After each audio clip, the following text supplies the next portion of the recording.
দেশের জন্য 9 মাস যুদ্ধ করে আজও দেশ থেকে মুক্তিযোদ্ধা ভাতা পায় তাদের পরিবারেরা।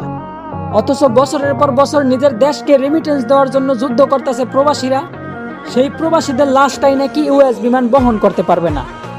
তো বলি তোমাকে বাপের টাকা দিয়া প্রবাসী আইছিলাম রে, তবুও তো মাসের পর মাস সেই প্রবাসীদের কষ্টে কামানো রেমিটেন্স পকেটে নিয়ে চলাফেরা করো।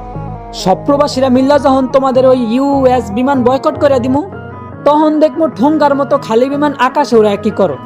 বলি জিন্দা প্রবাসীর কষ্টে কামানো রেমিটেন্স দিয়া বিমান তৈরি করিয়া আবার সেই বিমানেই প্রবাসীদের মৃতদেহটাই নিতে অস্বীকার করলা। বিষয়টা এমন হইল না যে সারা রাত নিজের ইজ্জত মানুষের কাছে বিলাইয়া আবার ভোর রাত্রে উজু করে নামাজে দাঁড়াইলা।